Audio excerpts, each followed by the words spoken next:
Rise, my son. Rise, my son. Hey, kid. What's up? We are people. What's on screen? Don't worry about that for now. We'll get back to that. I see you too.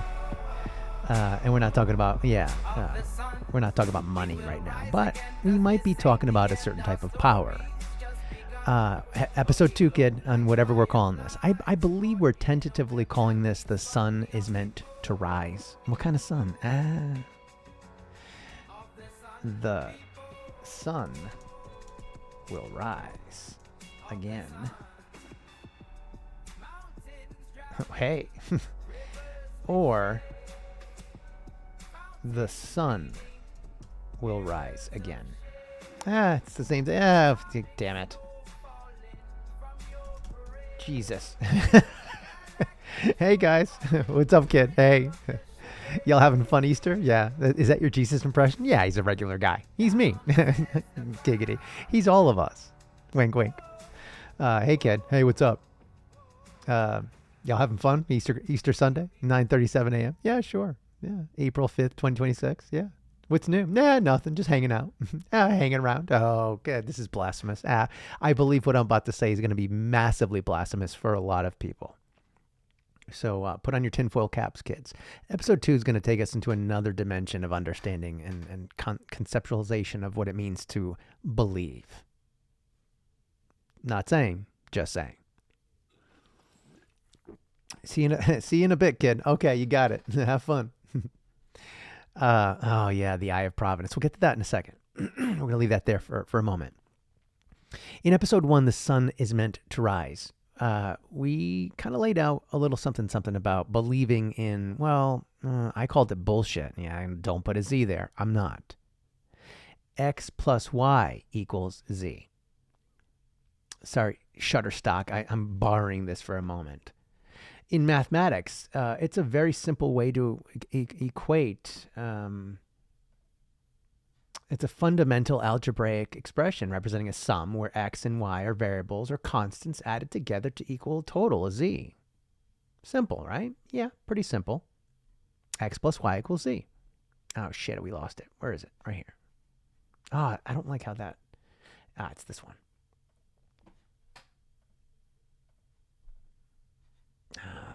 Yeah.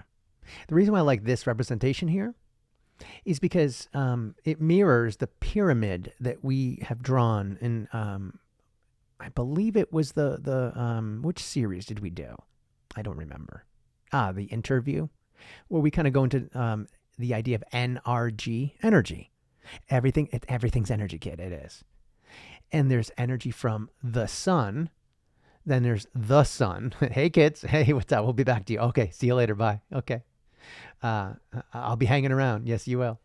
It's so blasphemous. So very blasphemous. But hey, truth is the truth, whether I say it or not. Might as well say it. Where Z is the totality. It's up there. That's the N, the nth degree. We talk about that. Yeah. And no, not degree like to be confused with Masonry, but hey, 33, kid. 33. Yeah. 333N. And if we are X, we're to the right side of the Lord or God. Y is what powers us. It powers our reality. Well, our experience and our reality, or our existence, I say it differently, yes. Our identity, who we are with what we do, our X and Y, powers our reality, our experience. There's a better way of saying it. Yeah, because this is kind of our reality and how we perceive it. And then this is what it really is, the totality, the end point, Z. Why we do it. To elevate, right? To get to a higher plane. See you later. Oh, Easter. Happy Easter, everybody.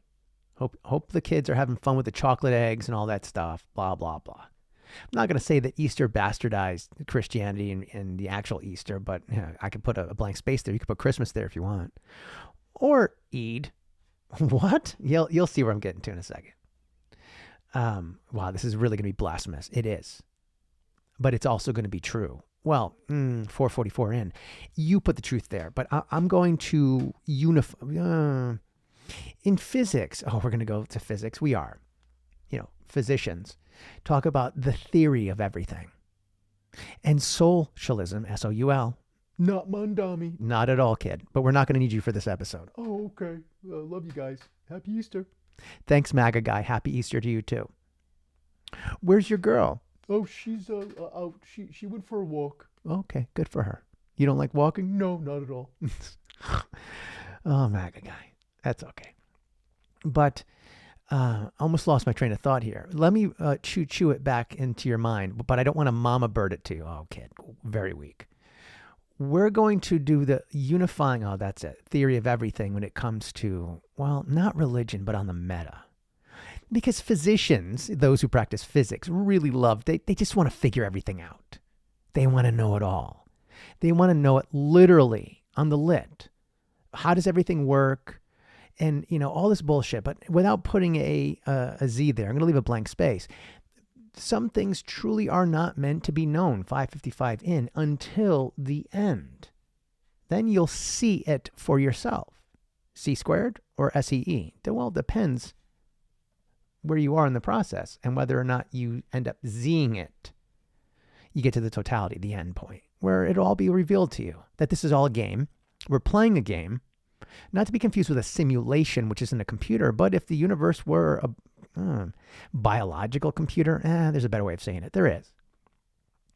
Then this whole simulation of life, this thing called life, living it for the experience, you're losing me. Get there quick. Okay, I'm trying. Has an end point. And at the end, we'll find out all the answers. But a lot of people hypothesize of what this is meant to be for and kind of how we should play it, blah, blah, blah. And in comes religion. Or, well, we'll get to this in a second. We'll get to all this in a second. I'll let you focus in on here. We summarize, or hypothesize, better put, that this is all a game. Literally, it's a game. Everything points to it being a game.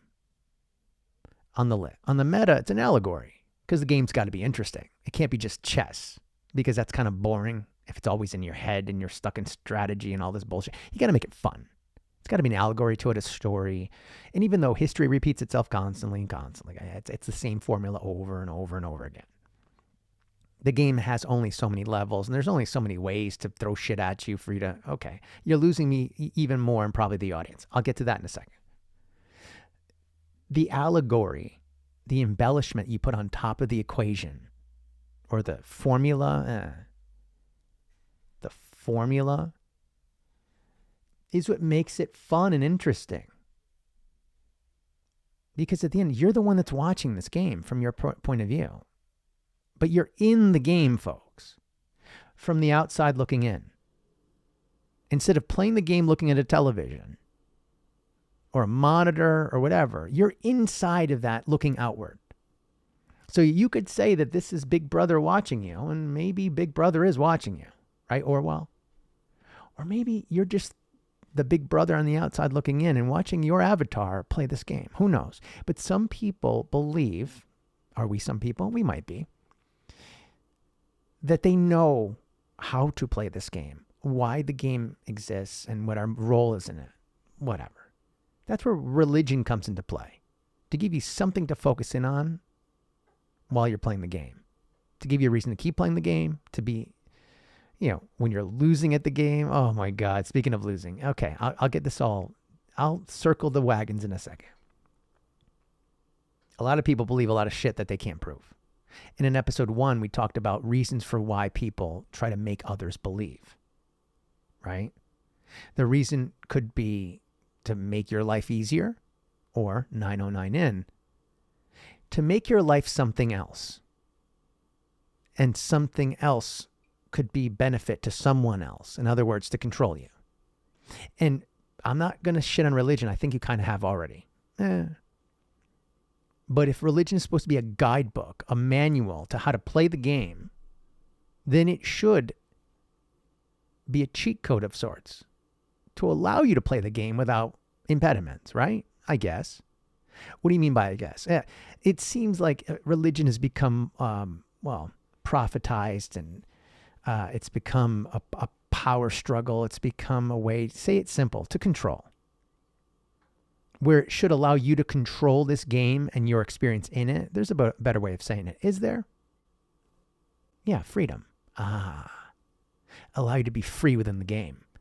Religion tends to control you and tell you how you have to play the game and how you should do this, and 10-10 in, how you win the game. Well, which one is right? What do you mean, which one is right? Which religion? Yeah, which religion, and whether or not it should be religion or you that determines your fate. Because Jesus, well, the initial teachings of Jesus said, it's all within you, kid. You're the X, right? You're the most important person in your world, but you're not here because of you. You're the vessel by which you and your mission can be, well, achieved for everyone else. You have a purpose, a why, and then you have a legacy you'll leave behind of making the world better around you and helping other people. Because a world without other people is not a world. It's a solitary confinement, an existence that is worse than hell. It's an eternal consciousness without proof. 11:11 in. You need something else to prove your existence, prove your worth, and to leave value behind. Simple as that. X, Y, and Z. Religion is either going to get in the way of that or not. It's either going to be a catalyst for love or an impediment to it. And there is not one religion on earth that has all the answers. Even Jesus told you that. The answer's within you. Don't look outside. 11:43 to you, kid. I love you. I stuttered, so you know it's true. Right, Jesus? I see you. Yeah. I see you. Yeah. Yeah. I see you here. It's all about seeing. Seeing what? The light or something else? I'm about 12 minutes in and y'all are all confused. I'm yawing people. What does this all mean? By the way, the Egyptians had eyes too. Eye of Horus, Eye of Ra. Related to the sun, protective powers come from instilling fear of violence. Eye of Horus, related to the moon, protective powers come from deflecting malevolent forces. Together, we give you a full conceptualization of how to play the game, what to look out for, and how to get impediments out of your way on your quest to fulfill your mission. But somehow we only think of the Eye of Ra, the sun.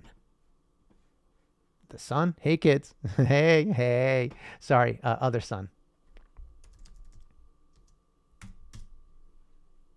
Not the sun. Yeah, there you go. This sun. Or the sunrise. Ah, beautiful. Yeah, I like the sun. Me too. What does this all mean? Well, let's go here. I spoke to Gemini about two religions and one, society. Christianity, Islam, and Masonry. Oh boy, this is 13 minutes and 26 seconds in. This is going to be interesting. This is the end point, by the way. There's a whole thing before this we're going to cover on this Easter Sunday. Hope you all had fun with your gifts, kids.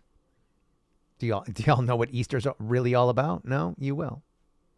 By the way, I'm going to kind of link these three different practices: Masonry, Islam, Muslim, and Christianity. I'm going to link all these and kind of show you how they're kind of all right and they're kind of all, something else. Because, if you leave a space there to put yourself in it, you've got to make the decision on what this all means and whether or not these symbols really matter. Right? Whether or not these religions matter or these practices, because Masonry is not a religion. It's not. It's kind of a way of life. Not much different than Soulcialism, S-O-U-L, what we practice. But it's not a religion because, we don't really practice religion. No, we're Catholic. Yeah, 1433, and we're Catholic. And Christ is my Savior, but I don't believe in Christ the way you believe in Christ, my friends. I'm on a different level. I'm on the Christ consciousness. And when you get up to that level, you start to see things very differently, right? you start to see things much differently. Much differently. And I put here with Gemini towards the end of my conversation, in the formulaic meta sense, because I asked the question before. I said,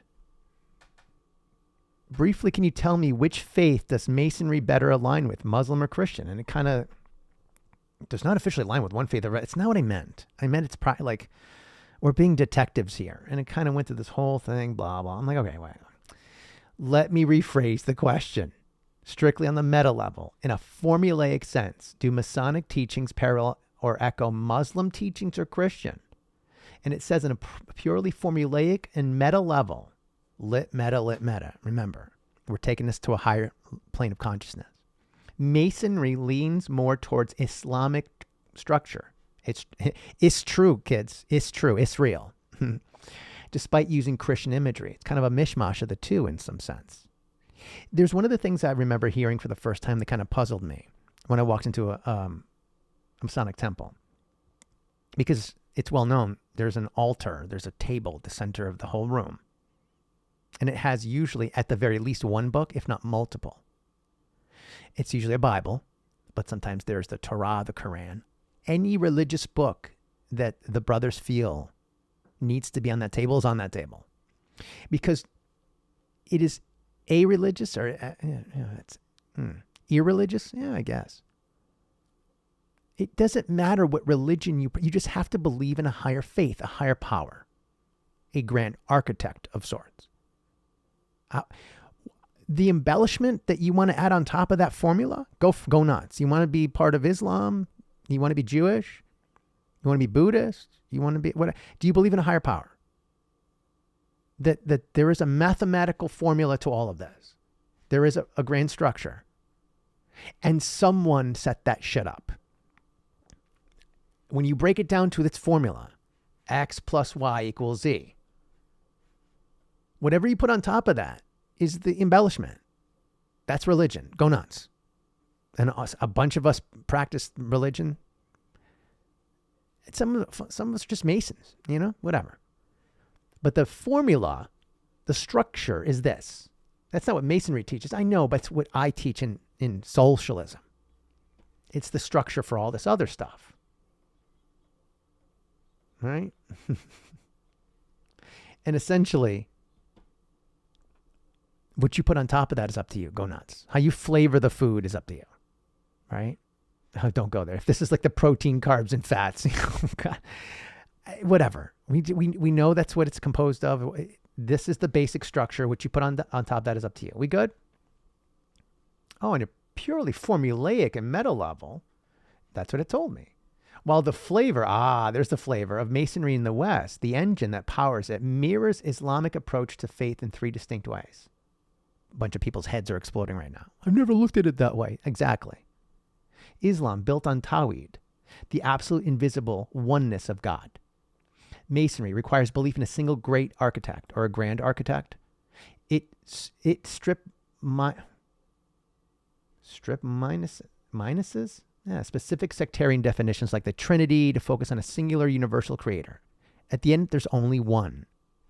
There's an origin of the energy. That, physicians, my physics brothers and sisters and beautiful babies, is provable, especially in mathematics. It starts at one origin point. Dare I say it, an X point. Somewhere on this, we got to plot where we are, who we are, pick a point. It starts from that origin point, and it emanates outward from there. Like a sun, the origin of the energy of our solar system. The grand architect of our solar system, if you want to look at it that way. And some people do. Some cultures did. Many did. And 1919, and we're still doing the time. We kind of are. Masonry kind of follows that grand plan. Unitarian formula is closer to the worldview of Islamic tradition of God than the traditional Christian view. Sad but true. I don't think it's sad. Neither do I. Some people might find it sad. Islam faith is powered, great word, because they believe more in the energies and they align to them. multiple times a day. I've said 3 before. It's actually 5, I believe, but I think some people that I speak with kind of do it 3 times.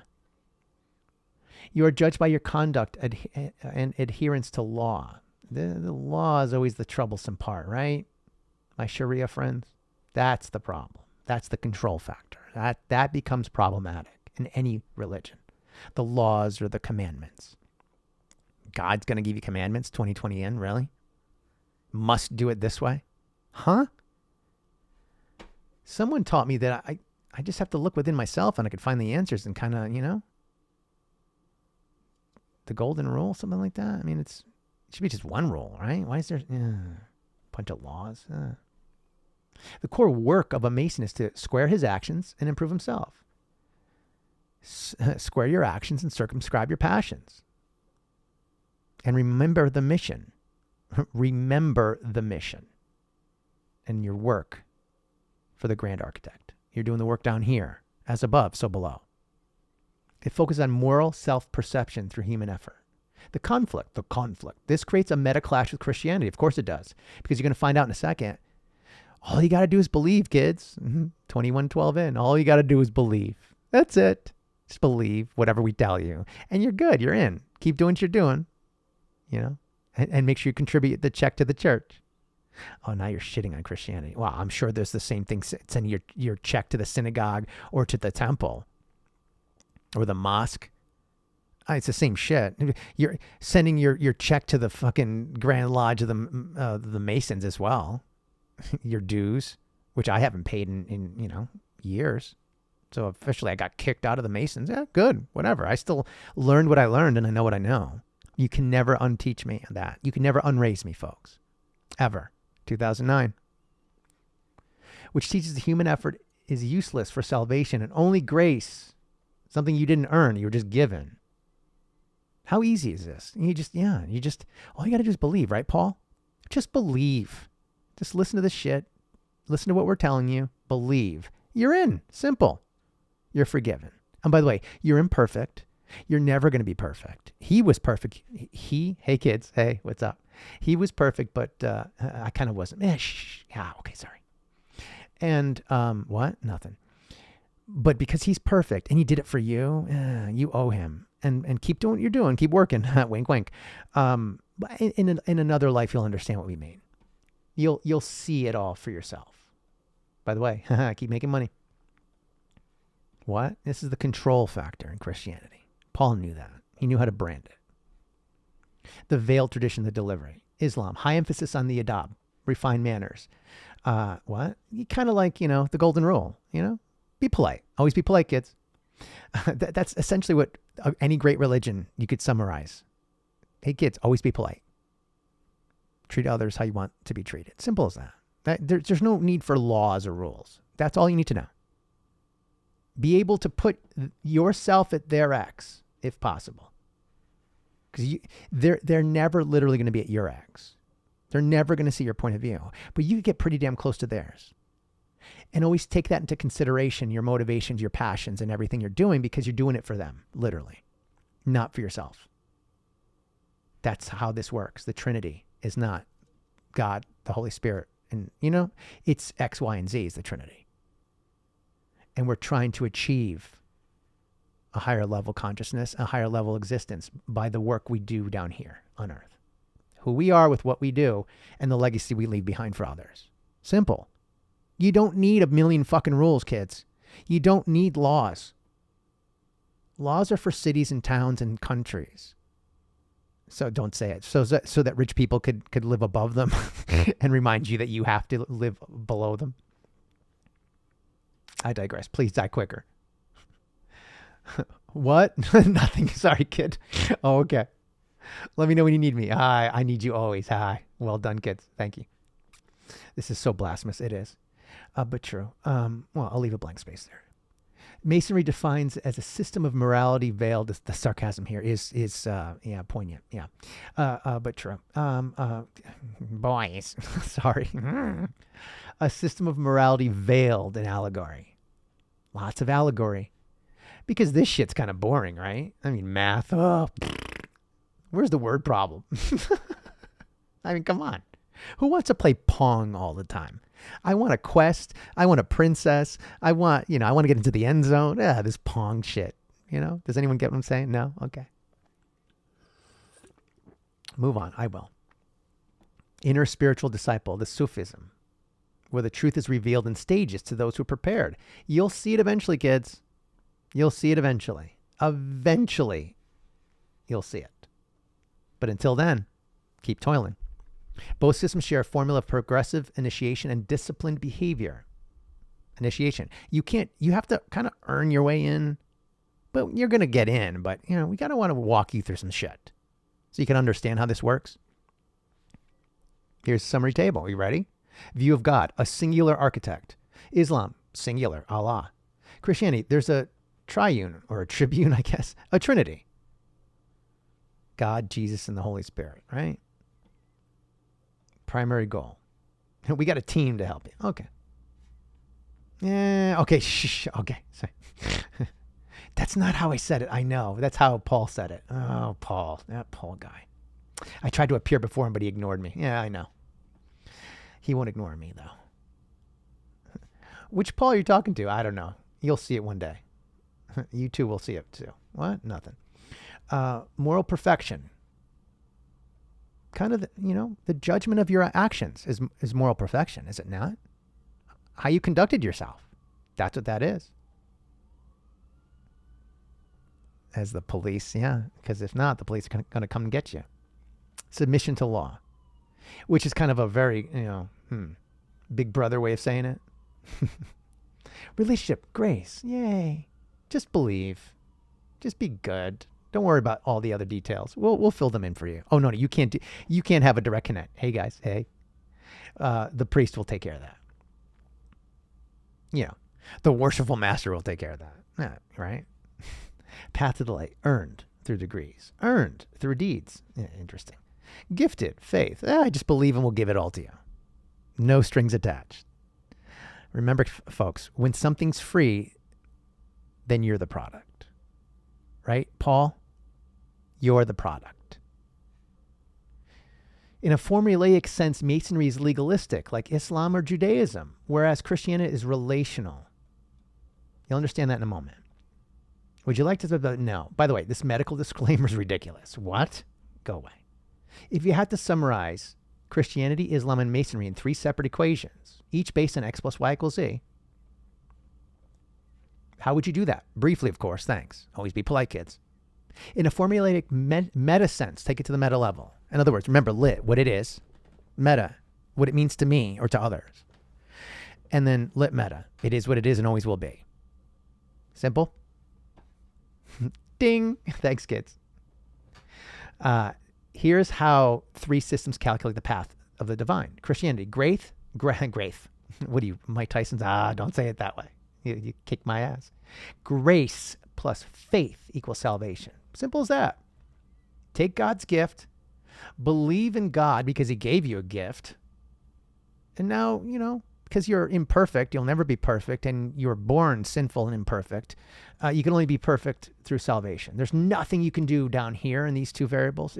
There's nothing you can do here that will impact that. Hey, mathematicians, how's that possible if X plus Y equals Z? Who you are with what you do should equal the totality of your experience and your legacy. So you're telling me Christianity is telling me something different? There's nothing I can do with X and Y other than take the gift, keep believing, and then one day, ... Really? Okay. Hey, Islam, what do you say to that? Oh, we counter that. Submission plus good deeds equals, here's submission, the control thing. Oh, fuck. Total surrender and will and openness to Allah. Okay. Surrender, huh? Fuck. Like this is a war or something? All right. Good deeds. All right. Stuff we do. Okay, I'm buying that.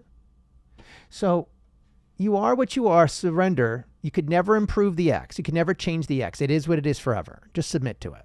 You're imperfect, whatever, blah, blah, blah. There's some, but it is now based on this to kind of equal that. All right, we're getting there. We're getting there, Islam. Paradise, the successful passing of the day of judgment. Because one day there will be an equal sign will lead to this. X plus Y equals Z, the totality. What's this? 333? Hey. Hey, kid. Masonry, self-discipline. So you have to abide by the rules, but you got to do it yourself. Plus morality, how you do what you do equals enlightenment. You're gonna find out. You're gonna see it eventually. Self-discipline, using the tools that we provide to you to subdue one's passions and vices. Circumscribe your actions, or square your actions. Circumscribe your passions. Do what you do in a way that doesn't impact others in a negative way and take away their energy. Be a catalyst for love, not an impediment to it. That's not Masonry. That's Soulcialism. S-O-U-L. Not Mondami. Not Mondami or AOC, but they're all welcome. Even Bernie. The billionaires and billionaires. Hey, kids. Oh, you're doing a Bernie impression? I am. Shh, don't step on this. I'm trying to understand what you mean here by the Masons. Oh, this is a bad impression. Yeah. I think a good impression is a bad impression of Bernie Sanders, right? I concur. You got a little spittle on you. Okay, sorry. I'm a little older now. You're losing it. I am. So is he. Yeah, we're all losing it. Hey, Bernie. No, I don't want to do AOC. That'd be bad. Real quick. Okay. You're losing me on this Masonic. What are you saying here? That all of these... this is terrible, totally, but I'm kind of digging it. Yeah, you are. Continue. What you're saying here is Christianity. It fails. It doesn't get there fully. Keep going. And Islam, we never have an Islamic president, but one day maybe. No, listen, you'll never get elected that way. Careful, Bernie. But Masonry, all presidents were Masons. Your impression is, you're losing. I am. Bernie, real quick, one last sentence. Praise be to Allah. Oh, God. I'll see you guys. Oh, God. Bernie. AOC? Oh, no, Bernie, not good. Mondami's giving me the thumbs up. Whoa, kids. We're losing it. Yeah, all three of these are there and not there at the same time. They're kind of missing it, right? 32 in. They're kind of missing it. What do I mean by that? There's something much simpler than this, folks. And this guy, hey, kids, hey, taught you, I'm right here, by the way, that literally I'm summarizing, just like physicians have a theory of everything, or you're finally getting back to that? Yes. When it comes literally to the universe, unifying quantum physics and Newtonian or Einsteinian, if you want to say it, physics. In other words, linking the rendering engine to the operating system that operates this whole shit and renders it for us, if it's a game, and I believe it is. They want to unify all that. They're missing one key structure. What's that, kids? The programmer. The programmer. The one that created the math for you to use it to solve everything. The original mathematician, the original architect. That's what unifies it all, but they don't understand that. So in Soulcialism, X plus Y equals Z, that is the 3333N, the unifying theory of everything on the meta. Why this all exists, why we exist, why any of this shit exists. Any of this, why Easter exists, why we believe all of this. Because the origin of the energy, let there be what, folks? Tell them, Masons, light. Because love preceded the light. The intent preceded the gift. If grace is the gift of life, and faith is the belief that life has meaning, then the way I prove these things when I put both of these things at X is I do good deeds and I submit to the fact that these good deeds will deliver paradise, or better yet, enlightenment. I will see why I was put in this hell to toil and earn my light, not have it being given to me 34 in. I earn this. I don't just see. I am born blind.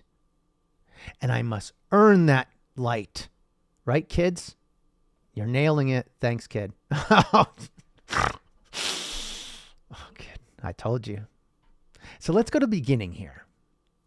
What a setup, right? Oh, boys. My God. Hey, kids.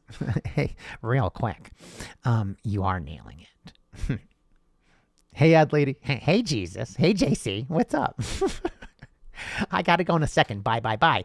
Oh, that's such a high level. Yes. I don't think they're all going to get it. But one day. What? Oh, sorry. I thought you were going to say something. No. Where's Bernie? Hey, ad lady. Terrible. I cannot believe you did a Bernie impression. I'm sorry. Let me put my glasses on and my white hair. Are you being Bernie? No, I'm being ad lady. Oh, okay. Sorry. What? Nothing. Go on. What you're doing here is interesting, but get to the point. Because what you're about to read is very interesting. You did this backwards, like fricker firk. Yeah, we fricked it. Is that how you say it? What'd I say? Nothing, hecklefish. Another high level joke. We'll move on. Bye, boys. Bye, bye, bye. See you, JC. Bye, ad lady. Okay. We're all over the place. We are. So I start this whole thing. Let's start from the beginning. Now that we pulp fiction the fuck out of this episode. If you're still following along, you really give a shit about this. And you're feeling my flow or my light. You'll understand what I'm doing in this parable.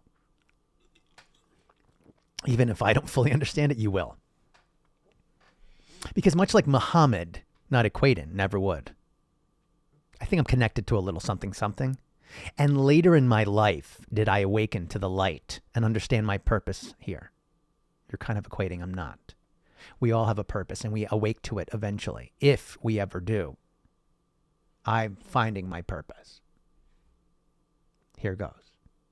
Are there any notable differences between the story of Jesus in the Old and New Testaments? It's something the seed we planted in the first episode. Why the fuck do they write the New Testament? Who's they? Well, you'll find out in a second who they is. Because the Old Testament, we're going to find out, was the prophecy. Was kind of the preview. And then the movie came, so to speak. And then someone wrote a book about it. It kind of happened in the reverse. Was the book better than the movie? I don't think so. This is the one time where the movie was much better, but we only know it for the book. Okay, that's corny, is it? When the Bible is often viewed as a single narrative, there are distinct differences in how the story of Jesus, Jesus, hey, hey, is presented between the Old and New Testament. Oh, kid, yeah, hold on. I have to do it. Hey. Hey, Dad. Oh, I got to get rid of that. Hey, Dad. Hey, kid. Did you send the check to Mom? I did. Family Guy impression? Totally. Oh, kid. Is presented between the Old and anyone? No? Okay. In short, the Old Testament provides the foundation and anticipation of the coming Savior. Kind of the prequels? Oh, kid. This is episode 4. Well, the New Testament provide anyone, if you go, yeah, we have another pod on that. That's a whole other thing. End of Days, the Great Reset. Please watch it. It's I'll leave a blank space there. You could put brilliance if you want, but I think it's pretty cool. Me too. Oh, me too. Thanks, Bernie. It's brilliant. It's billions and billions. Okay. Oh my God, I gotta wipe this thing. Oh, kid. Sorry. Nobody's following along. That's okay. They'll have to listen to this twice to understand the brilliance of what I'm doing right now. The brilliance and brilliance. They say, no, you're going to do it. Sir, no one does a Bernie quite like you. You do the best, Bernie. You do. I don't like him. Who is that? The truth. Here's a summary of notable differences in 3 concise statements. From prophecy to presence. The Old Testament conceals Jesus through hundreds of prophecies and symbolism, lots of symbolism. Like the Passover lamb and the pre-incarnate appearances, whereas the New Testament reveals him. Yay! Hey, let's write that book finally. Reveal the story. Here he is. Yay! Hey, kids. Hey, Zeus. What? Nothing. Nice to see you finally. Muhammad. What? Oh, nothing. Okay. From law to grace. The Old Testament establishes the Mosaic law and the sacrificial system to highlight humanity's need for a savior. We always need a savior. Do we? You don't. You just need a cheat code. Thanks, kid. You got it. They never got it. Nope. They never understood. Nope. They were too caught up in their own, symbolism. Those symbols. Whatever you attach to them. Whatever. The New Testament records Jesus fulfilling the law and establishing a new covenant based on grace. Here's that G word again. G word? Yeah, G word. Grace or God? Same thing, right? No. From foundation to fulfillment, the Old Testament documents the ancestry and the preparation of the nation of Israel. Oh, God's chosen people, right? Why would God choose someone over another? It doesn't make any sense to me. Neither. Not how I intended it. Nope. Anyone? No. The old Testament documents the ancestry and the preparation of the nation of Israel for the Messiah's arrival. Because we got to wait till they come back. I ain't coming back. He's not coming back. Once was enough. I'll send other people to kind of spread the word in a different way. Wink, wink. Wink, wink. Right, Muhammad? Later in life, we'll send someone else because you didn't get the perfect guy, wink, wink. So we're going to send someone else to say it in a different way. And then you're going to fuck that up. So then we have to send someone else to say it in another way, and hopefully you don't fuck that up. They're probably going to fuck it up. Probably. Keep going, kid. We're listening. What are you going to do? From foundation to fulfillment, the Old Testament documents the inside, blah, blah, blah, blah, right? So there is no mention of Jesus actually existing in the Old Testament. Again, just recapping some shit for you to remember. Literally, the name Jesus does not appear in the Old Testament. Its inclusion is a matter of translation. Like Yeshua or Joshua. Jesus. Yeah, nothing. While there are individuals named Joshua in the Old Testament, the specific person known as Jesus of Nazareth is not mentioned by name. Because that character... Oh, kid. Sorry. Oh, the burpees. That character wasn't created then. Literally. 42:33 in. The Messiah. Whatever. The Old Testament frequently mentions a coming anointed one. He's coming. He's going to come save you. Don't worry about it. Just keep toiling away. Someone's coming to save you. No one's coming to save you. No one's coming to save you, kids. You have to save yourself. If you could find yourself, extract your purpose, and do your job. We good? And it goes into all this stuff. Theologians, people who think they know.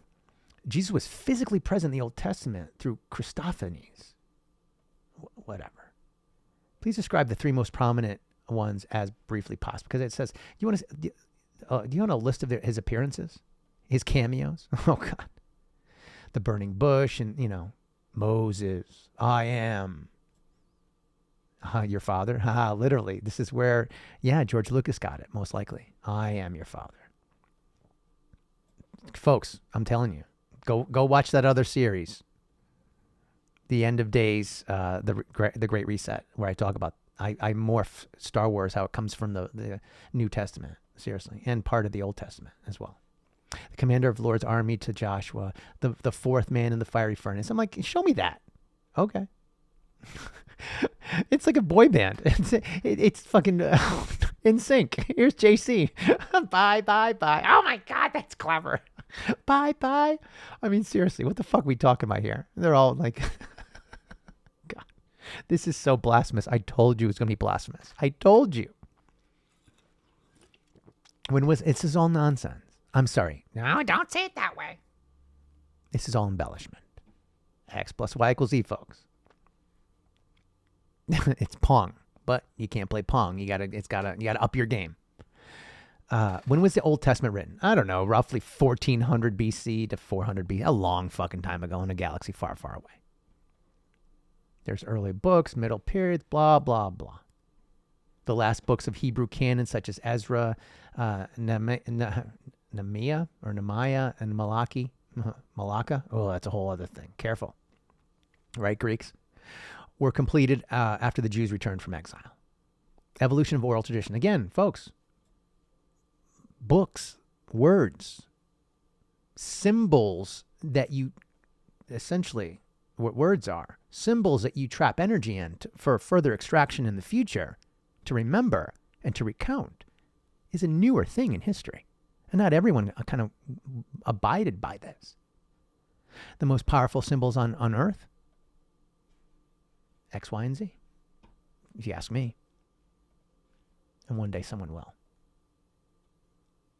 X is you, Y is what drives you, what guides you, and what you do, and Z is the totality of that experience. Simple as that. That's the game. We good? By the time Jesus in the 1st century AD, the 39-book Old Testament canon was firmly established. However, the physical collection of these separate scrolls in a single volume Bible did not occur until the invention of the Codex. Kodak? Not quite. But I could, picture that later, Corny. Or picture this later. Bye, bye, bye. The modern book format in the 2nd or 3rd century AD. In other words, the New Testament. When was the New Testament supposedly written? 1st and early 2nd centuries AD. 27 books. 2 + 7 is 9. For numerologists out there. While the Old Testament spanned a millennium, the New Testament was completed in roughly 50 to 80 years. We had to hurry that bitch up. Yeah. Everything that was important happened real quick in 3 acts. We'll leave that there. The earliest writings, 50 to 60 AD. The First Testament books were not God. You'll understand why I'm drawing this out. And here it is. This links episode 1 to episode 2. 50 to 60 AD, the first New Testament books were not Gospels or the Gospel, but the letters of the Apostle Paul. He said, you know what? Let's write a sequel to that first book. Because, the sequel is always better than the original, right? I don't think that's how it goes. Let me take a stab at this. Even though I wasn't there. I have no fucking clue who this guy was. I'm just going to kind of theorize. I'm going to be a theologian of my own. Yeah, I need something to sell to the people. Going back to episode 1. Roughly 20 years after the crucifixion, some guy that, the agent comes along and makes the band big after the lead singer kills himself or gets killed. Wink, wink. You guys are going to be stars. Don't do it. Bye, bye, bye. Night. Oh, my God. Anybody? Oh, my God, that's terrible. Thanks, Bernie. The final books. The Gospels. Gospel of Mark. Oh, this guy. And then Luke, Paul's butt buddy. Oh, that's blasphemous, is it? I mean, come on. These 3 idiots. I'm saying it correctly. I'm not going to disagree. Me neither. Who got it all wrong, but I can't put a Z there. The book of Revelation is generally dated to approximately 95 AD. Some of the latest books, such as 2 Peter, are often from Paul. Are often placed in early 2nd century, around 110 AD. Blah, blah, blah, blah, blah. So the New Testament started with Paul. I know the answer to this. Yes, the New Testament started with the letters of Paul. In other words, going back to the first episode, I got to really fortify this whole thing, this whole Jesus guy, whatever. We got to put it in books and stuff because it's easy for me to tell the story to these simpletons, these knuckleheads, these plebeians, the lower part of society. But the smart people I grew up with are going to need something. They're going to need some materialistic proof. I'm going to have to write this out for them to kind of take with them and kind of chew up and spit out in their head. I need to write a story. I need to lay it all out for them. Use the formula, put a lot of embellishment on top of it to really drive the point home. I'm going to write a book. It's always in a book. There's always a book, right? Yeah. Right, Hecklefish? There's always a book. Chronology of writing versus canon. Written first, Paul's earliest letters, like 1 Thessalonians or Galatians, were written around 48 to 51 AD, about 20 years after Jesus. Written later, the earliest Gospel of Mark wasn't written until about, 65 to 70 AD. 10, 15 years later. Why? We need more. We need some more episodes, kid. They're not fully buying it. We need to tell them more about it. Oh, okay. All right, here we go. The Bible's arranged thematically, not chronologically. It places the Gospels first because they tell the foundational story of Jesus. I got to kind of tell you what the shit's all about first to get you to buy in, and then I'll fill in the rest of the bullshit after. I mean, the rest of the story later. 50:05 in. Y'all get it yet? I'm not trying to shit on the Bible. You're squatting over the Bible, kid. Careful. But in some ways, for God's sake, it's more allegory than truth. I mean, Jesus. Hey, keep going. Okay. You're nailing it. What Paul knew. Paul didn't know shit, but I can't say that to you. That's putting a Z there. But I'm going to tell you, where is it? I'm going to tell you why you should question this. Because the gospel hadn't been written yet. Paul relied on oral traditions. Yeah, I'm sure he oh, don't say it. He was all about oral and his own personal revelations. His own stories that he added conveniently in there with his buddy Luke. No, I'm not going there. I'll leave a blank space. His buddy. Paul's letters rarely quote the parables or specific miracles found in the gospel. Luke, don't go there. The physician. He's very physical. Okay. Oh, boys. Instead, he focused heavily on the theological meaning of Jesus' death and resurrection. The theological meaning.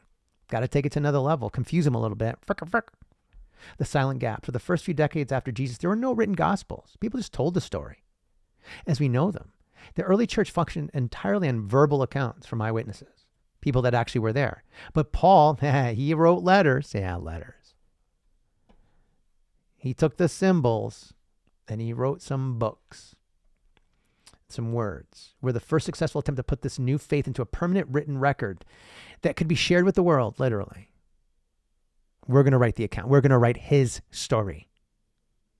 And it'll be remembered for history and throughout. Would you like to see a comparison of how Paul describes Jesus versus how the gospel? No, I already know. Yeah, he fucked it up. Yeah. 9 authors were credited. Matthew, Mark, Luke, John, Paul, James, Peter, Jude. And Xander. I don't know. But who's Zeus. Hey, kids. I'm like, of these authors, which ones actually hung around with Jesus? While traditional belief holds that several New Testament authors were close companions of Jesus, modern scholars often differentiate between the original 12 apostles and other contributors who came later. In other words, some of these guys have no fucking clue what they're talking about, but I can't put a Z there because they weren't there. They just heard from others, kind of the telephone game, and they filled in all the details. These men are part of Jesus' inner circle and travel with him. Matthew, Peter, and John. What about all the rest of these people? They were just literates who were able to write the story. However they saw it. Oops. Their POV. James and Jude. These authors are traditionally identified as the brothers or cousins of Jesus. While not part of the original 12 during his ministry, they grew up with him. So they kind of knew who the fuck he was and heard about the transformation. Didn't really hang out with him all the time.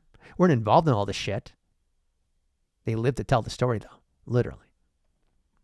Those who joined, yeah, good guys. But they didn't get it fully right. No, they didn't. Because they had some editors. Paul never met Jesus before the crucifixion. His first encounter was a spiritual vision. Oh, yeah? Is that what you... Oh, yeah? Oh, don't do it. Yeah, hey.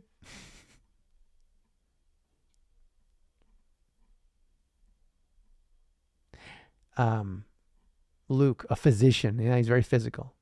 Yes, he was. And a companion of Paul. Oh, yeah, he was a companion. Oh, kid. Who explicitly states at the beginning of his gospel that he relied on interviews with eyewitnesses rather. Oh, yeah, now he's a fucking journalist. He's a fucking journalist. You going to believe him? Fake news. Yeah, basically. Mark, though some traditions suggest he was a teenager. No, this is not Epstein, but I see why you went there. No one went there, kid. I went there. Not literally. But who caught a glimpse of Jesus in Jerusalem. A glimpse. Yeah, I saw him once. Let me tell you all about him. Oh, okay, great. He's primarily known as a commentator. Yeah, he's, oh, don't go there. Oh my God. He's the Rachel Maddow or Tucker Carlson of Jesus. Yeah, let me tell you all about him, even though I just saw a glimpse of him. Secondhand witness. Oh, yeah. Yeah, secondhand. Where is it? Yeah. Oh, where is it? The eye. Oh, right here. Secondhand. Scholarly note, many modern historians argue that Gospels were originally anonymous and only attributed these famous names a century or more later to give them authority. In other words, hey guys, this guy told us we kind of have to, if we don't link these guys to it, they're going to, send hell on us and breathe fire and brimstone. In other words, we don't want to plagiarize their work, so we got to kind of let the world know who did it, or else, something like that. I don't follow. As briefly as possible, how does John the Beloved's story account of... Remember this guy literally sat to the right hand of Jesus at the table. Unless you believe there was someone in between them. I do. But she didn't live to tell the story. She did, but no one believed her. She was a whore, I guess, right? Something like that. Account of Jesus differ from those of Paul, Luke, and Mark. John's account, often called the spiritual gospel, differs from Mark, Luke, and Paul because it's completely different. And is it the truth? Sorry, guys. Yeah, no, thank you, kid. Focusing less on historical reporting and more on Jesus' divine identity. I saw him do some shit. I can't explain it, but I'm going to try. Divine versus human origins. While Luke and Mark focus on Jesus' earthly birth or ministry start, John's begins in the beginning, presenting Jesus as the Logos, the Word, who existed before creation. I swear I've seen this guy before. He's from way back when. He's like from the beginning. Pretty much.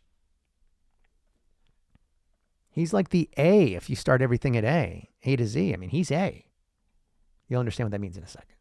Theological discourses versus parables. Unlike the synoptic writers, Mark and Luke, who record short parables about the kingdom of God, John records long mystical speeches and 7 famous I am statements. I am. I am, therefore I think, therefore I am. Right, Descartes? Where Jesus explicitly claims divinity. I kind of said that, but he kind of said that because I told him to. Yeah, I was connected. He was connected. Yeah, kind of like how you got, don't say, sorry, kids. Muhammad? No, he's shaking his head. I don't see him, though. No, you never see him. Different miracles in timeline. John omits common stories like the baptism. By the way, I looked to the left when I said Muhammad. It's kind of interesting, to the left.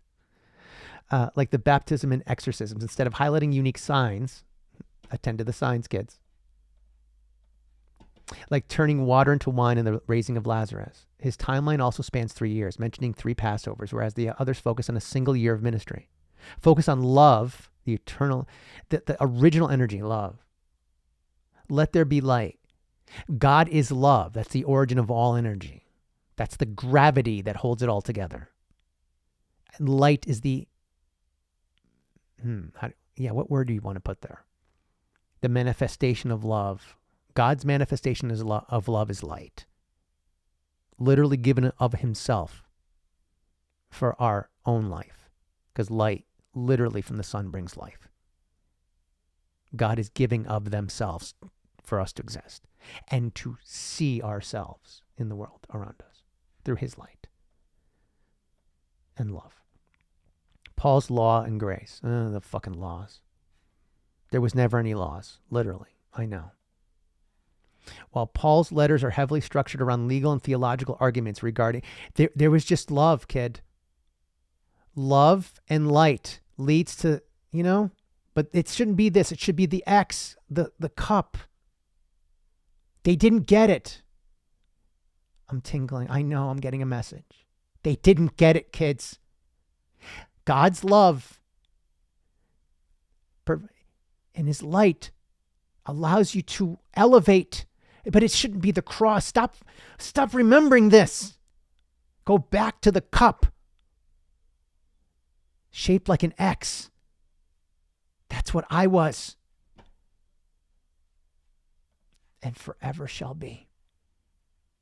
but you keep putting T there. Put something else there. Yourself. And do as I do to rise up.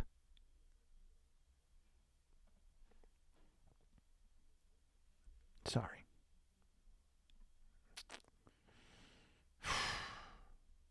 What is meant by the I am? Are you okay? I am. Okay. Please be efficient with your words. Less equals more. Thank you. Jesus' uses the divine name of God from the Old Testament. I am who I am, and that's all that I am. I know it's not Popeye, but I see why you went there. I am the bread of life, source of spiritual life. I am the light of the world, the guide through spiritual darkness. I am the gate, the only entrance to God's kingdom. I am the good shepherd, the protector who dies for his followers. I am the resurrection and the life, the power over death. I am the way, the truth, and the life, the exclusive path to the Father. I am the true vine, the sweetness of the grape, the source of growth and strength for believers. Who would like to see... Oh, yeah. Would you like to see the Old Testament passage where God first reveals this I am name to Moses? Yeah, go for it. Quick. In Exodus 3:14, when Moses asked for God's name at the burning bush, God replies, I am who I am. And that's all that I am. An hour and one in. Let me educate you on that. That's why you don't draw Muhammad, because he is what he was. Don't worry about what he looked like. It's irrelevant. He was a messenger. Focus on the message. Don't focus on what they look like. Just focus on the formula and replicate it. It's meant to be replicated. You all could win this game. You don't have to be perfect and omnipotent. You just have to be. Just be. Remember that. Just be. So Jesus, the man, was a direct connect to God, the spirit, divinity, divine entity. Exactly. Christian theology, his direct connect is called the incarnation. Fully God, fully man. And yeah, not quite, but close enough. Yeah. I'm a lot closer to Muhammad than this guy. But keep going, kids. They'll never get it. They'll never will. You're doing great, though. Keep going.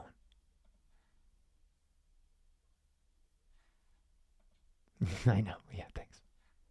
He is described as the only mediator between the holy God and humanity. That's not what I said. I said you could be your own mediator to God. You just didn't know what to do. They didn't get it. They don't understand. Even John kind of fucked it up. But that's okay. You can clear it up. The New Testament, specific Colossians 1:15, states that Jesus is the visible image of the invisible God. To see Jesus would see God's character because they needed proof. Who's they? All of them. Because they didn't believe. And now to this day, in 2026, nobody believes anymore. We don't know what to believe, but I don't want to get on my soapbox and start preaching. Too late. Would you like to see how the Gospel of John explains the word becoming flesh? No.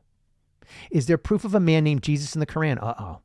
If so, briefly summarize how he was represented. He is known by his Arabic name, Isa. Isa, me? Oh, don't go there. Oh, sorry. Oh, kids, come on now. I'm sorry. Don't make me smite you. I'm sorry.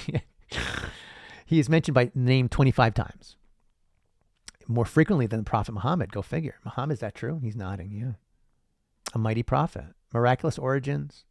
His virgin birth to Mary, the only woman mentioned in the name of the Quran, is confirmed. He's called the Word of God. The unspoken word, I guess. Spirit of him. A worker of miracles. If you believe that stuff. Jesus, do we have to believe in the miracles to believe in you? I mean, no, that's the embellishment. Just believe the formula. But I did some cool shit. You should have seen it. I should have. Wink, wink. Escape from death. The Quran states that Jesus was neither killed nor crucified.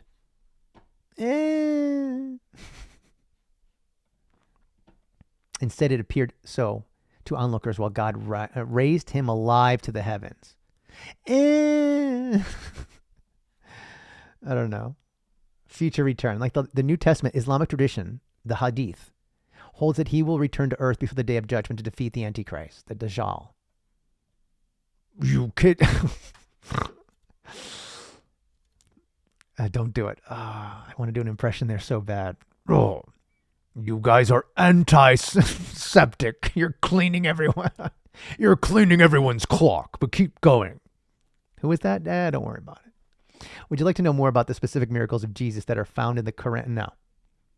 What does this mean, having been created by God's command, be? Because we missed that up here. Having been created by God's command, be, just be. God's absolute creative power to bring something to existence instantly, simply by willing it. Manifest it. Just be. Emanate your light, kids. Just fucking be. That's all God or Zeus or hey Zeus, hey, or anyone is commanding you to do. Just be. Plot yourself somewhere, understand what you are, do something great, and go and fucking leave something awesome behind, but leave the door open for them to follow you if they will. Leave behind the key so this door is never locked. Simple as that, folks. There are no laws. There's just love. Nothing but love. And if I need to give you a love law, you're not going to like it, let alone love it. And you ain't going to get it. Ever. All right, Jesus. The miraculous conception. Because Jesus had no human father, the Quran explains his birth as a direct act of creation. When Mary asked how she could have a son as a virgin, the angel replied that God simply, he said, just be, girl. Enjoy it. Have fun. It is what it is. Parallel to Adam. Here we go. The Quran explicitly compares the creation of Jesus to the creation of Adam. It argues that if Jesus is considered divine because he had no father, then Adam, or Anakin, who had no father nor mother, would have a greater claim to divinity. Straight from the source, kids. Or his leg. Whatever. I'll drink to that, says Dionysius. Instead, Islam teaches that both were purely human messengers brought into the being by the same divine command. Just be. Go help them out. Adam, Adamo, Anakin. Go balance the force. Be and it is. Simple.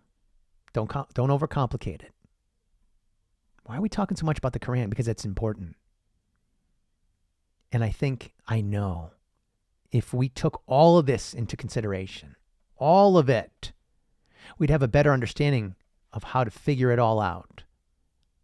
Because each of them gets this kind of right. But the equation never, the equation doesn't work fully by any one of those things. They miss something important. And we'll talk about it in another episode. Would you like to see a specific Quranic verse where this comparison between Jesus and Adam is made? Yes, but briefly. In the Surah Ali Imran, one more time. Surah Ali Imran, 359, the Quran states, indeed, the example of Jesus to Allah is like that of Adam. He created him from dust, and he said to him, be, and he was.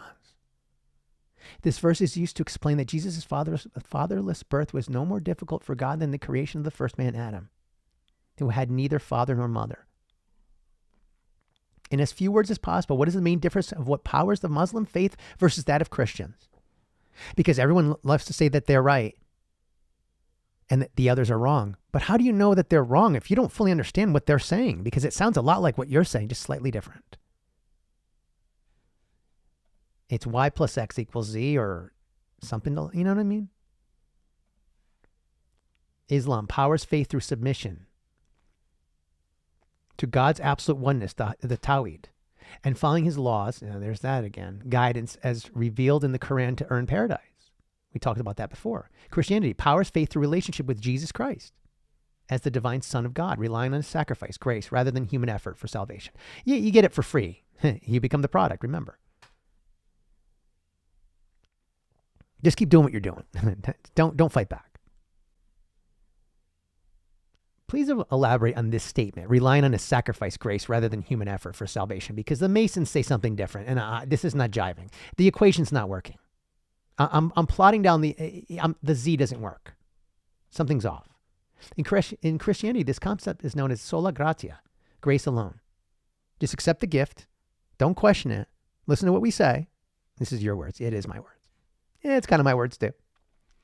Well, no, I didn't say that, but it means that no amount of good work can bridge the gap between a flawed human and a perfect God. Really? Because Islam says something else, and so do the Masons. Then why the fuck are we here?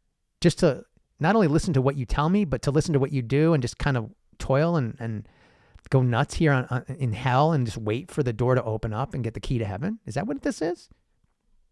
Just believe, kid. Have faith. It'll get better. Just not now. Wink, wink. The debt. Christian theology teaches that sin creates, there's that word, sin, which means nothing, really, seen, right? Oh, God. What does sin mean in math? It relates the angles on the chart. The ratios, blah, blah, blah. Simply put, a mathematical function that tells you the vertical height of a point on a circle relative to its angle. In other words, it's a coordinate, right? No, not really. Oh. What does sin mean in versus sin in real life? It's a ratio. That's right. Between, angles. Well, really, it represents a smooth repeating wave found in nature. That's right. That's what you're going for. Yeah, not the angles. It was the wave, a sine wave, an energy. But Christians believe sin is bad. It's a negative resonance. When in reality, it's just a sine wave. It's just a repeating wave of energy, like the sun. Do y'all not get what I'm saying? No? We'll move on. But there's a debt. I'm born, I'm born in the rears. I got to go earn it. But there's no amount of work I could do to kind of pay that off. But Jesus will do, I don't know, it's some convoluted bullshit. It's not what I said. I know it's not what you said, but that's what Paul said. Jesus' death is viewed as a substitutionary sacrifice. He paid the debt on behalf of humanity. He paid the tab at the table for you, satisfying the requirement of divine justice, and left you a gift. Accept it for what it is. Don't question it. Keep doing what you're doing. Don't fight back. Salvation is therefore treated as a free gift rather than an earned. Again, if something's free, is anything ever free? Nope. Nothing's ever free. You got to work for it. But you got to work for someone else. There's always a boss. something. The result, because the work is already finished by Jesus. He already built the Lego set. Oh, kid. Just open the box and just play with it. The believer's motivation you just got it. You didn't have to earn it. The believer's motivation for doing good changes from fear, trying to get into heaven, to gratitude, living well because you're already accepted. The door is going to be unlocked once he gave you the key. And as long as you do what you're supposed to do and not question it, kind of do your thing, listen to what we say. No, you cannot talk to God directly. No, that's not, we'll do that for you. And we'll kind of give you updates and, and tell you what you're doing wrong and how to kind of fix that. Send the check. So long as the check clears. Oh, kid. So long as the check clears, you'll be accepted into heaven. You're really shitting on Christianity. I'm shitting on the church. Don't equate the two. Big difference. Right, Paul? Briefly describe what Muslims believe they need to do in order to fulfill their mission on earth. Submit to the will of God through worship and righteous action. Again, surrender. There's the 5 pillars. Declaring faith, praying 5 times daily, giving to charity, fasting during Ramadan, making the pilgrimage to Mecca. Hey, do these things. Here's your checklist. You'll be fine. Everything else, whatever. That's life. Be good, though. I mean, most of that stuff is decent, except for that Sharia thing. This one's tough. Legal code. A form of control. For the wicked, I guess, right? Or for everyone. In Christianity, don't be nodding because you have the same shit. They all do.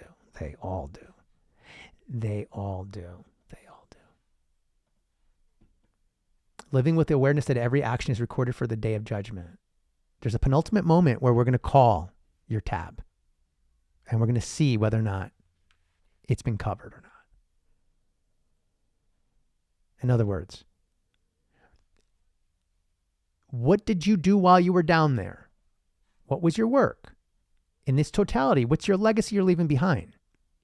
Did you leave a tip or not? Essentially. When we total all the deeds you did, all the energy, you were either a catalyst for love or an impediment to it, an angel or a devil. There's no in between. You either left behind something in the net positive or you did not. And your mission, your goal was to do so. Because if you don't, you have to go back and toil again. You might have to go into the kitchen and work for your food. That's corny. Who wrote the Quran? Survey says. A Quran is not written by a human. We doing this thing again? But it's believed to be verbatim word of God. Oh, I don't doubt that. Someone had a connection and they decided to write it down or to tell the story. You know what? I'm cool with that. Divine Jesus? Yeah. Yeah, cool. Okay. Divine revelation. Because I was connected too, and just like you guys are connected, but don't equate to me, because that's blasphemous. Yeah, I get it. And Muhammad was connected, and there's a lot of connected people along the way over time and stuff like that. I connect to a lot of people. Yeah, I know. Zeus. Hey, Zeus.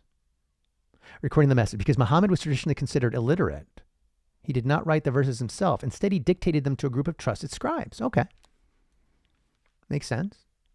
Zayd ibn Tahit, Ali ibn Abi Talib, and Ubayyah ibn Ka'b, who recorded them on materials. That's pretty good. Yeah, I missed it over here.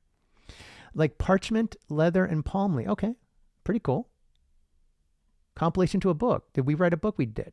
The Socialist Manifesto. One day. The Quran was not compiled into is it a religious book? Not at all. It should never get in the way of any religion or any love or light. The Quran was not compiled into a single volume during Muhammad's lifetime. It exists as a combination of these written fragments and memories of the followers, called Hufaz. After the Prophet's death, the first Caliph, Abu Bakr, ordered the first full compilation to preserve the text. Later, around 650 AD, the third Caliph, Uthman, established a standardized version. Okay, a codex. Cool. Makes sense. Who is the Prophet Muhammad, and was his existence documented in any other text outside of the Quran? The founder of Islam, according to the Islamic tradition, born in Mecca. Hence the pilgrimage. Go to where he was, walk on holy ground. Makes sense. At age 40, oh really, 40, later in life, oh yeah. He emigrated to Medina, hence the two importances of those cities, where he became a prominent political and military leader. So it ends up telling me a little bit about Muhammad. I was like, oh, I kind of feel that flow. I kind of get where he's going. And there's a lot of things here about, I need to skip ahead here because the most important part comes up here. I go, so Muhammad's life began as a normal human being before getting connected to the light? Tell me more. Exactly. According to Islamic tradition, Muhammad lived for 40 years as a normal human being, working as a merchant and family man before his spiritual experience. Interesting, kids. Not equating ever. That would be blasphemous. But man, I feel a kinship with this guy. Being 46 years old and having a complete collapse of my life and a turn towards the light. The normal years. Al-Amin, the trustworthy. He was a respected member of the tribe of Mecca, the Qurashi, or the Quraysh. He married a wealthy business. He lived a life. Then one day he had a connection, a spiritual clarity, one night in 610 AD. He began retreating to a cave on Mount Hira. At age 40, he reported being visited by the angel Gabriel, who commanded him to read or recite. We had a moment, didn't we? We did. 8/16/23. A night that changed our lives. I leave that there. I just tingled, so did I. This event, known as the Laylat al-Qadr, the night of power. I feel you, kid. Marked his transition from a private citizen to a prophet. From that moment until his death 23 years later, he was connected to what Muslims believe was a continuous divine revelation. Really? I wonder what that must feel like. Unlike Jesus, who Christians believe was divine from conception, not equating, but I wonder what that must feel like. Just asking a question. Muhammad is strictly viewed in Islam as the mortal man who was chosen by God to deliver a message. Oops. Yeah, pretty much. Yeah, pretty much. But remained human in every other sense. Because they didn't get it the first time, so they sent a different messenger and said it a different way. Same equation, different embellishments. What supposedly triggered his revelation or transformation? If he was married to a wealthy woman and seemed to have a charmed life, I mean, like he was, as if he was like a banker and he had everything and then it fell apart. What made him choose the light? In short, Muhammad's transformation was triggered by a profound moral and spiritual restlessness. I wonder what this feels like. And his comfortable life could not satisfy. Despite his charmed life as a successful merchant, married to Khadijah, he was deeply troubled by the society around him. I wonder what this feels like. Social injustice. Mecca's shift towards materialism. Neglect of the poor, the widows, the orphans. Moral decay. The ignorance of the people of his time. I wonder what that feels like. Tribal feuds. Female infanticide? Yeah. Maybe abortion? I don't know. Widespread gambling and drinking. I wonder what that feels like. Spiritual vacuum. He found the prevailing polytheism, the worship of AI, hollow and logically inconsistent.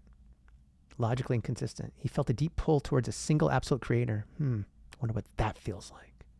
A search for clarity. Seeking answers, he began spending weeks at a time in the cave of Hira to meditate in silence. So solitude. Hey, Nikola Tesla, is that the power to this thing? Solitude? I wonder what that feels like. This 3-year period of re-energizing. 2023 to 2026. 3 years it is. Prepared his heart for the first revelation. His choice of the light was essentially an attempt to find a solution to the corruption he saw in the world. A mission that ultimately required him to trade his comfortable life for one of intense persecution and responsibility. I wonder what that feels like.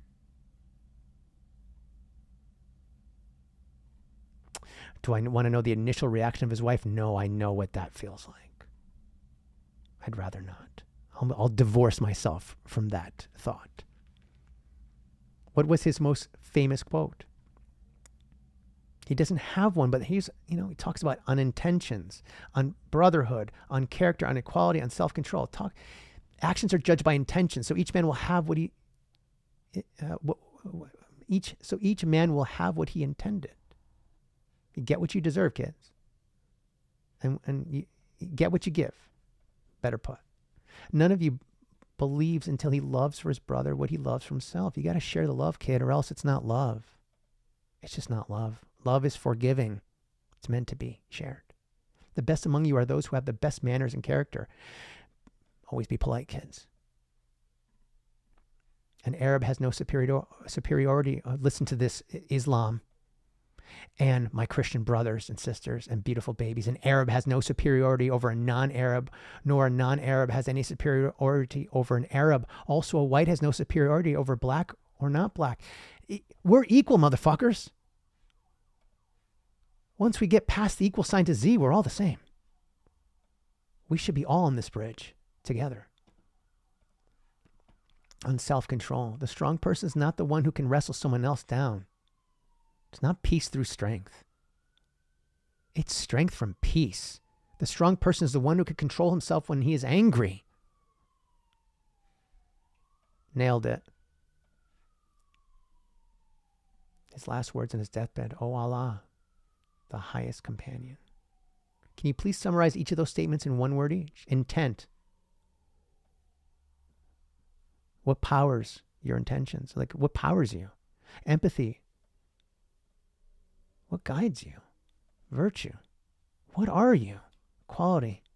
What are we? Restrength. Let's just be. Please compare those 5 words to the basic teachings of Masonry. Intent, purity of heart for the Masonic teaching. On your own free will of accord. Empathy, brotherly love, the cement that unifies the fraternity. Virtue, the square, the most prominent Masonic symbol. Squaring one's actions against, an alignment with the energies. Equality, the level. We always part on the level, no matter how we got here. We are always on the level. We are equal. Restraint, the 24-inch gauge, a tool that uses to symbolize discipline management over time. So doing of the passions, a balanced life. Briefly, can you tell me which faith does Masonry better align with? This is where, this is where we get to that. Now we're at the end point. My friends, now you know how we got here. An hour and 25 minutes in, one of the longer pods that I've done. Why did I get to this point? Do you see it now? Do you understand what I'm trying to say here, folks? These stories, these allegories are beautiful if that's how you look at them. But when they get in your way, and this is me ending this on kind of a little bit of a Sermon on the Mount. We are either a catalyst for love or an impediment to it. There is no in between. The original energy is love. The light is the manifestation of that love for us to see their love and everyone else around us. And when we allow that light to come inside of us, don't go there, kids, be absorbed. We are but the prism, because light is meant to be shared just like love. You cannot contain the light. Let it pass through you like a prism. Bend it just enough to make beauty out of it and not blind those around you. And as prisms, we are meant to be valuable to those around us. We are meant to take in the energy and to send it out, not to retain it. We are not batteries, even though we are powered by them, biologically speaking. Our purpose here is to understand what we are, who we are. What is our, in the X, what is our preferred method of delivering that light, that energy to the world around us? Each of us has something we do special, better than anyone else around us. Like a character in a game, we have certain attributes, certain strengths that others don't. And when we put those into play, we do amazing things, should we choose to do amazing things. And we are powered by or motivated by certain things as well. Careful, circumscribe your actions, or square your actions, circumscribe your passions in doing so. Stay focused to the mission. The mission is to leave a legacy behind, to win that game. But you're not here just for you, even though you're living life for the experience. Have fun with that. But before you exit and you elevate, leave something behind. So someone could follow your path and get pulled into an orbit that they're meant to get pulled into and do the same as you did, just on a different level and maybe with some different embellishments. I'll leave a couple of quarters behind, if y'all know the reference, in the arcade. So someone could at least play the game and understand that when they see your name on the leaderboard at the top, they have a chance to beat it, to do better than you. Not because you had a low bar, but you had the highest one. But you weren't perfect. That's not the point. But you did pretty damn well for yourself. And you left behind a legacy of love. Something, something poetry, blah, blah, blah, something, something analogy. I'm going to end this by saying one simple thing.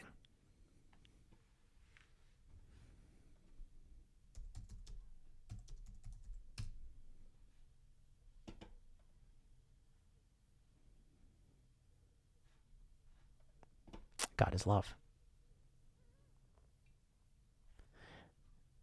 And the way he shows you that, or they, is through the light. And one day you will see what that means. Until then, just be. And don't get in anyone's way. Even if you think you know the answer. Sometimes they need to see it for themselves. Right, kids? Because you can't play the game for them. But you could leave them some hints and clues. Maybe a strategy or two of how to win and how to be better at it. And not have to start from scratch. An hour and 30 minutes in, I need to go. What do you think? I was a little bit all over the place here. That's okay. I planted some seeds here for some future episodes. I'm going to go back and listen to this. At the end of the day, the sun is meant to rise. And until you find your last sunrise and you follow that path upward somewhere else, you have a job to do. Don't get in the way of the mission or anyone else. As the great Bill Belichick would say, do your job. And the whole team wins. Simple as that. My friends, I send you peace and love. And I leave you with a question. Where do we go from here? Because if we're at X and we need to get to Z, I think you already know why. I'm going to leave a blank space there. We good? 131. You It's been fun. have reached Gotta go. the end. Game over.